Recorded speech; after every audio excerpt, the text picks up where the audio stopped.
eu tenho entendimento que o Espírito Santo é uma pessoa. Eu não sei se você sabia que o Espírito Santo é uma pessoa, mas não só o Espírito Santo é uma pessoa, como Deus Pai, Deus Filho e o Deus Espírito Santo são pessoas. Eles são três em um.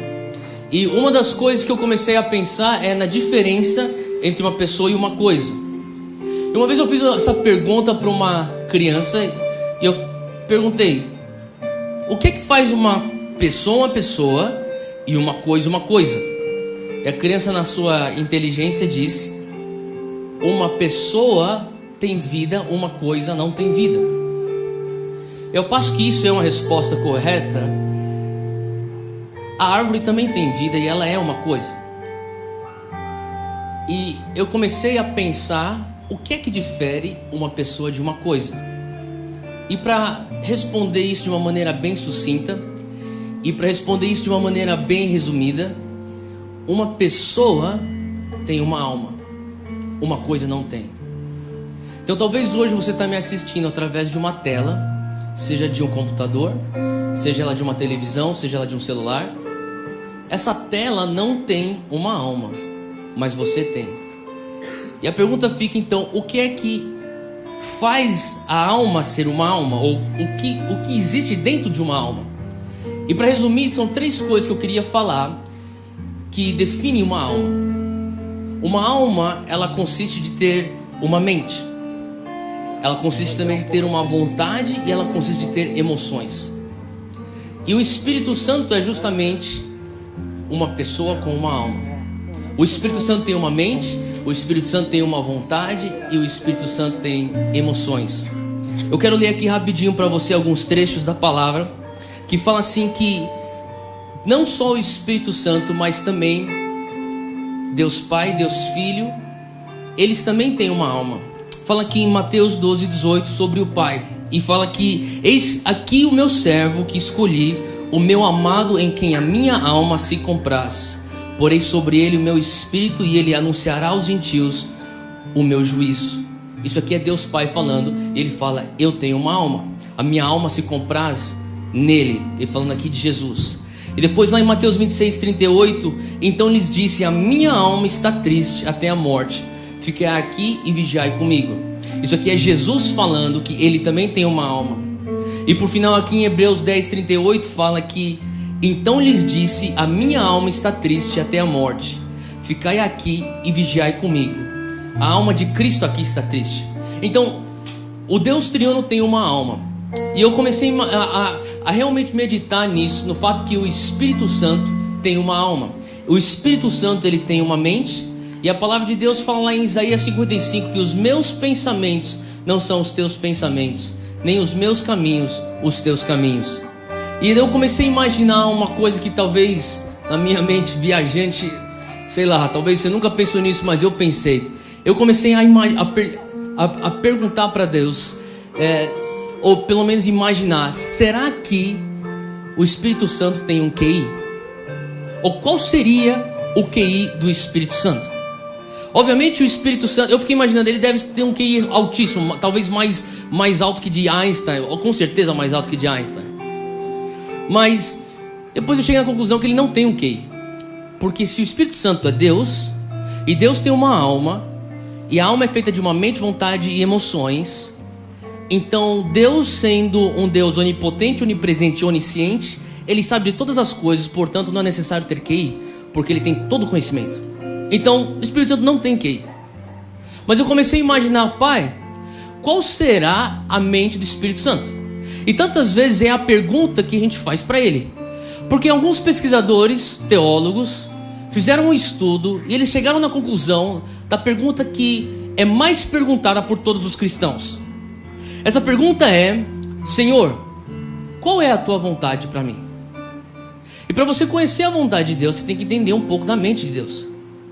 E tantas vezes a gente está chegando no Senhor e está falando assim: Deus, o que o Senhor pensa sobre isso? Se você fez essa pergunta, você está fazendo essa pergunta como a maioria dos cristãos fazem. Mas infelizmente eu creio que existem pessoas que nem fazem essa pergunta. Elas não se importam com o que é que Deus pensa. E hoje eu quero te encorajar a você começar a enxergar o Espírito Santo como uma pessoa. Sabe, nós estamos vivendo dias hoje onde o derramar do Espírito Santo está tão frequente, está tão poderoso, está tão abundante. E nós experimentamos o poder do Espírito Santo, nós experimentamos a presença do Espírito Santo, nós experimentamos a energia do Espírito Santo. E tantas vezes a tentação aqui é você começar a tratar o Espírito Santo como se ele fosse uma coisa. A tentação é tratar o Espírito Santo se ele fosse um poder, se ele fosse simplesmente algo que você sente. E o Espírito Santo não é uma coisa, o Espírito Santo é uma pessoa. Você que está me assistindo agora, você não consegue ter um relacionamento pessoal com essa tela, mas você consegue ter um relacionamento pessoal com o Espírito Santo. E tantas vezes nós reduzimos o Espírito Santo a um poder, a uma coisa. É difícil você ter um relacionamento pessoal com uma coisa, na verdade é impossível. Portanto, você não consegue se relacionar com ele, e você tem que chegar e falar: pastor, ou mulher de Deus, ou homem de Deus, o que o Espírito Santo pensa acerca de mim? Mas eu quero aqui falar para você que o Espírito Santo quer que você pergunte para ele o que ele pensa sobre você. Então a gente entende que o Espírito Santo ele tem uma mente. A outra coisa que nós também entendemos é que ele tem uma vontade. E tem um texto aqui interessante em Atos 16:6 que fala assim que atravessaram a região frígio-gálata, tendo sido impedidos pelo Espírito Santo de anunciar a palavra na Ásia. Se você é impedido de anunciar a palavra, obviamente ele impõe a sua vontade sobre aqueles que ele impediu. Então o Espírito Santo também, ele tem uma vontade. A pergunta é: Deus, qual é a tua vontade para mim?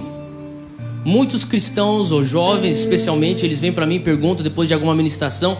Eu estou em algum lugar ministrando, de repente eles vêm no final e falam assim: Theo, qual que é a vontade de Deus para mim? Será que eu devo fazer faculdade de engenharia? Será que eu devo fazer faculdade de medicina? Será que eu devo ir para o campo missionário? Será que eu devo invadir o campo da economia ou dos negócios e criar recursos para o reino? Qual que é a vontade de Deus para mim? E a resposta para isso é: existem duas categorias da vontade de Deus para você. Existe a categoria da vontade geral de Deus e existe a categoria da vontade específica de Deus. A vontade geral de Deus é aquilo que já está na palavra. Eu resumo a vontade geral de Deus em 2 mandamentos: a grande comissão e o grande mandamento. Na verdade, um é mandamento, outro é comissão, mas em 2 partes. A grande comissão é o id de Deus, e o grande mandamento é amar Deus com tudo que você tem e o teu próximo como a ti mesmo. Isso aí já está descrito na palavra. Isso você sabe que é a vontade geral de Deus para você. Assim também como tudo que está escrito na Bíblia, aquilo já é a vontade geral de Deus para você. Agora, a vontade específica de Deus para você, a palavra não vai necessariamente te mostrar. Ela pode, mas na maior parte das vezes você vai descobrir a vontade específica de Deus quando você realmente tem um relacionamento com o Espírito Santo e com Ele você busca o que eu nasci para fazer de uma maneira única nesse mundo. Eu uso o exemplo do casamento. Por exemplo, na Bíblia você sabe que você se começa a entender que a vontade de Deus para você, a não ser que você tenha um chamado para o celibato, é que você venha casar. E a maioria daqui não tem, né? Amém? Mas para os que têm, glória a Deus por vocês. A vontade de Deus para você é que você case, que você multiplique, que você frutifique. Essa é a vontade de Deus para você. Agora na Bíblia nunca está escrito que o Pedro vai casar com a Maria. Agora você que é Pedro, quem sabe eu estou falando para você que é Pedro, você talvez está orando hoje pensando: será que é ela ou não é a escolhida de Deus para mim? Cara, eu falo para você que isso aí só vai escutar quando você desenvolver um relacionamento com o Espírito Santo. Essa aí é a vontade específica de Deus. Outro dia eu estava ministrando numa outra cidade bem longe daqui, e daí no final da reunião veio um cara para mim e falou assim: Theo, você tem uma palavra de Deus para mim? E na verdade eu não tinha. Eu falei: cara, eu não tenho. E ele começou a insistir, falou assim: não, Theo, você tem uma palavra de Deus para mim? E eu falei: cara, eu não tenho. E ele começou a ser já chato e começou a falar assim: cara, você tem uma palavra de Deus para mim? E eu falei: brother, eu não tenho uma palavra de Deus para você, me deixa em paz. Fui até um pouco grosso, mas eu já estava cansado e eu já estava falando pro cara: eu não tenho uma palavra de Deus para você. E naquele momento eu pensei: cara, esse brother aí deve fazer isso para todo mundo que vem para essa igreja de fora para pregar. Ele deve pegar essa pessoa, alugar e ficar perguntando: você tem uma palavra de Deus para mim? Você tem uma palavra de Deus para mim? Cara, deixa eu falar uma coisa. Eu acredito que Deus usa homens e mulheres. Eu acredito que Deus usa profetas, profetisas. Ele usa pessoas que Ele levanta para ser porta-voz dos céus aqui na terra. Eu acredito nisso. Mas o que eu não acredito é que esses dons de Deus para a igreja vieram para substituir a falta de intimidade e a falta de relacionamento que nós temos com o Espírito Santo. Eu não acredito nisso. Eu acredito que Deus quer falar conosco. E naquela noite eu falei para ele assim, ó, é o seguinte, eu não tenho uma palavra para você, mas eu vou estar aqui amanhã e eu vou voltar, e hoje à noite eu vou perguntar para Deus se Ele tem uma palavra para você, e se Ele tiver eu te trago. E aquilo lá foi suficiente para acalmar ele. Ele falou assim, tá, então amanhã eu vou te procurar e eu quero saber se você tem uma palavra de Deus para mim. Eu falei assim, tá bom, beleza. Eu voltei para onde eu estava hospedado e eu orei. E não é que Deus tinha uma palavra pro cara. Deus falou para mim que Ele tinha uma palavra para aquele cara. E a palavra de Deus para ele era: Theo, eu quero falar com aquele cara pessoalmente. Eu falei, beleza, então essa é a palavra de Deus para esse cara. E daí eu voltei aquele dia, eu falei assim, o dia seguinte, ele veio correndo para mim e falou assim, Theo, você tem uma palavra de Deus para mim? E ele falou assim, eu falei para ele, tenho. E daí o cara já pegou já o telefone dele, já botou já no gravador, já tá pronto, já botou a posição lá para receber lá o chave do Espírito Santo. Eu falei, ó, o Espírito Santo tá falando para você. Ele, amém, amém, amém, que Ele quer falar com você pessoalmente. Ele abriu os olhos, ele olhou para mim, eu falei, Ele quer falar com você. E sabe, às vezes eu creio que nos momentos de silêncio, onde o Senhor talvez não use pessoas para falar com você, talvez é um convite que Ele fala no silêncio: vem perto de mim para conhecer a minha vontade para você. E hoje o Espírito Santo é uma pessoa e Ele te convida, se achega a mim. E a terceira coisa que faz uma alma, além da mente e da vontade, são as emoções. E o Espírito Santo tem emoções. Olha lá comigo aqui, se você está com a tua Bíblia, abre aí comigo em Gálatas 5:22. É um texto muito conhecido, fala sobre o fruto do Espírito, que é amor, alegria, paz, paciência, amabilidade, bondade, fidelidade, mansidão e autocontrole. Esses frutos são emoções, ou eles descrevem emoções? E daí tem, numa outra epístola de Paulo, Efésios 4:30, uma outra característica de emoção do Espírito Santo. Fala assim: e não entristeçais o Espírito Santo de Deus, no qual fostes selados para o dia da redenção. No texto de Gálatas 5:22 fala sobre alegria. No texto de Efésios 4:30 fala sobre tristeza. São emoções que o Espírito Santo sente. Você pode trazer alegria para o Espírito Santo e você pode levar a tristeza ao Espírito Santo. Ele é uma pessoa. Ele tem uma mente e ele pensa pensamentos acerca de você. Ele tem uma vontade e ele tem uma vontade específica para você. E também ele tem emoções e ele sente coisas sobre você e as suas ações causam emoções nele. E se você for analisar lá em Êxodo, ou melhor, em Efésios 4, tem um texto aqui que eu acabei de ler de Efésios 4:30, mas eu quero ler um pouco o contexto lá do 25. E Paulo está falando assim sobre as coisas que causam tristeza no coração do Espírito Santo. Ele fala assim: portanto, cada um de vocês deve abandonar a mentira. A mentira causa tristeza no coração do Espírito Santo. Você deve falar a verdade ao seu próximo, pois todos somos membros de um mesmo corpo. Quando vocês ficarem irados, não pequem. Não pequem, apaziguem a sua ira antes que o sol se ponha, e não deem lugar ao diabo. Versículo 28. O que furtava, não furte mais. Furtar, roubar, entristece o Espírito Santo. Antes trabalhe, o trabalho alega o Espírito Santo, fazendo algo de útil com as suas mãos, para que você tenha o que repartir com quem estiver em necessidade. A falta de generosidade entristece o Espírito Santo. A falta de repartir para quem tem necessidade entristece o Espírito Santo. E ele continua aqui no versículo 29: nenhuma palavra torpe saia da boca de vocês, mas apenas a que for útil para edificar os outros. A palavra torpe entristece o Espírito Santo.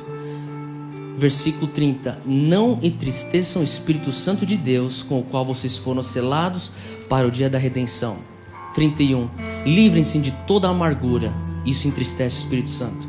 Indignação, ira, gritaria e calúnia, tudo isso entristece o Espírito Santo.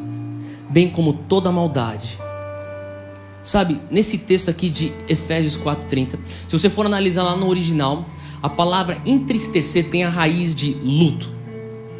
Eu comecei a meditar um pouco sobre o fato que muitas vezes o Espírito Santo ele fica com um sentimento de luto conosco. O que é que entristece o Espírito Santo? A resposta é bem simples. Pecado entristece o Espírito Santo. Mas por que o pecado entristece o Espírito Santo? O pecado entristece o Espírito Santo porque o Espírito Santo, que é uma pessoa, ama pessoas. O Espírito Santo, que é uma pessoa, ama pessoas como eu e como você. E o pecado machuca pessoas. Quando você olha um acidente de carro, a coisa que talvez traga tristeza para o teu coração não é necessariamente porque houve um acidente de carro e 2 carros colidiram, mas é o fato que possivelmente alguém morreu ou possivelmente alguém se machucou. E da mesma maneira, quando o Espírito Santo olha o pecado, ele fala assim: alguém se machucou, pessoas foram feridas aqui, e isso entristece o meu coração. A palavra de Deus fala que não entristeceis o Espírito Santo, com o qual nós somos selados para o dia da redenção. Nós, eu e você, uma vez que você nasceu de novo, nós já estamos selados para a salvação. Quer dizer então que quando você peca, você perde a salvação e você vai para o inferno? Não. Nós já estamos selados para a salvação. Mas a tristeza ou o luto que causa dentro do coração do Espírito Santo é porque o pecado, ele traz uma quebra, não de salvação, mas uma quebra da comunhão. O pecado, ele rasga, ele traz uma separação e ele termina a conexão que nós temos com o Espírito Santo. E ele se entristece por isso. Quando você começa a entender que, sabe, quando você está de luto, um parente teu morreu, e o teu coração fica de luto. Por que você está de luto? Porque você perdeu a comunhão com aquela pessoa. Aquela pessoa não deixa de ser teu parente, mas a comunhão não existe mais. E aquilo te entristece. E hoje o que eu quero terminar dizendo é o seguinte: o Espírito Santo é uma pessoa, e ele deve ser tratado por nossa geração como uma pessoa. Ele merece ser tratado como uma pessoa e não como uma coisa. O Espírito Santo tem uma mente, e ele está esperando que você descubra o que ele pensa acerca de você, o que ele pensa acerca das tuas circunstâncias, o que ele pensa acerca do teu mundo.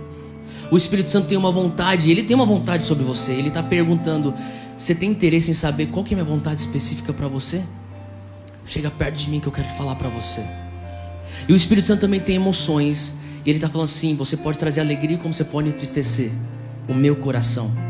Hoje eu quero clamar e pedir para que Deus nos dê uma graça, para que nós não venhamos entristecer o coração do Espírito Santo. Talvez você está nesse lugar na tua vida onde você está batalhando algum pecado. Isso é natural, porque nós somos seres humanos. E às vezes você fala assim: Deus, eu nunca mais vou cometer esse pecado. E depois, semana seguinte, você está cometendo aquele pecado. Daí você fala assim: Deus, agora eu prometo que eu nunca mais vou cometer esse pecado. E depois, assim, no dia seguinte, você está cometendo esse pecado. Sabe, uma coisa que me ajudou a pôr fim em pecados que eu vim carregando, e iniquidades que eu vim carregando também, foi o fato que eu comecei a entender que aquilo não era simplesmente uma coisa que eu não deveria fazer, mas era algo que entristecia uma pessoa que eu amo. E cara, quando você ama uma pessoa, você não quer aquela pessoa machucada. Então a minha oração é que Deus venha pôr um amor tão forte no nosso coração, que Deus venha fazer você tão apaixonado por Jesus, que isso venha então ser o maior motivador de você levar alegria para o Espírito Santo. Eu falo para as pessoas que eu acredito no mover de santidade, porém eu não acredito no mover de santidade movido por culpa, movido por chantagem e movido por acusação. Eu acredito que o mover de santidade que é sustentável é movido por amor. Você ama tanto a pessoa do Espírito Santo que você não vai deixar nada entrar no teu caminho entre ele e você. Então hoje eu quero que você olhe junto comigo para a pessoa do Espírito Santo, que não é uma coisa, não é um poder apenas. Ele é alguém que te ama, que tem pensamentos sobre você, tem uma vontade para a tua vida e tem alegria no coração dele por você. E você pode perpetuar essa alegria hoje, quando você entende que ele é uma pessoa. Senhor Espírito Santo, eu peço que neste momento o Senhor vai estar tocando corações que estão nos assistindo. Que o Senhor Espírito Santo venha invadir salas, venha invadir carros, venha invadir quartos agora, em nome de Jesus. Envolve essa pessoa, esse meu amigo, essa minha amiga que está me assistindo agora. Eu peço que o Senhor venha estar envolvendo ela, envolvendo ele neste exato momento. Vem, Senhor, com teu amor, vem com tua graça, vem, Senhor Deus, com a tua presença. Ó Senhor Deus, que essa pessoa venha ser consumida por uma fome para entender e querer descobrir os seus pensamentos acerca dela. Que essa pessoa que está nos escutando agora vai ser consumida, Pai, por uma curiosidade que é divinamente posta dentro daquele coração, dentro daquele espírito, para descobrir qual é a vontade de Deus para mim. Por que é que eu estou neste mundo? Por que que eu nasci para um tempo como este? Põe neste momento, nesse coração, uma vontade para conhecer a tua vontade. E agora, Pai, eu quero clamar agora por um amor tão forte, uma paixão tão envolvente que venha nos consumir, a tal ponto que nós não venhamos nem ousar pensar em entristecer o Teu Espírito Santo e assim trazer alegria ao Teu coração, em nome de Jesus. Amém, amém e amém. Deus te abençoe.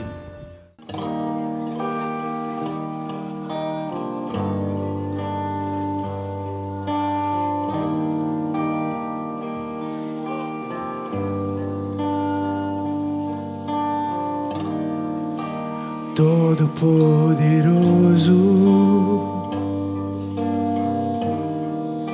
seja o centro do meu ser. Me toma em tuas mãos e mostra-me o teu reino.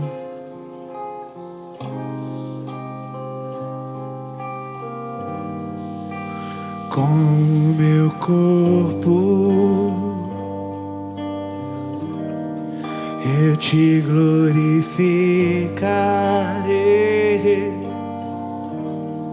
te dou meu coração, faz nele a tua tenda, o teu altar, a tua casa, que eu seja o lugar onde tu és adorado noite e dia. Eu estou em ti, tu estás em mim. Como foi no teu jardim, Senhor, tu és santo.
Eu estou em ti.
santo, Deus.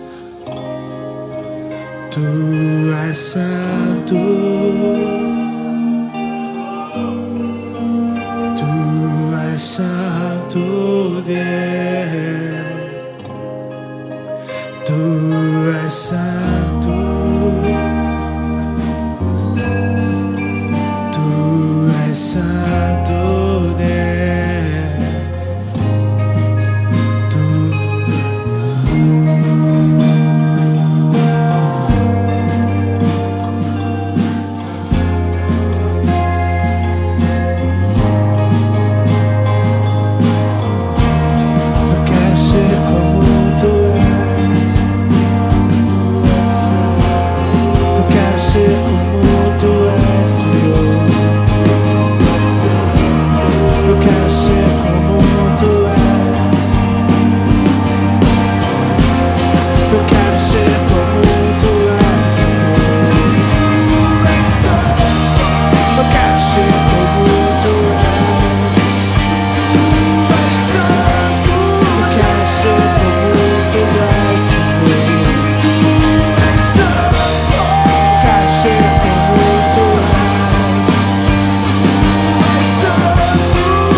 A tua casa,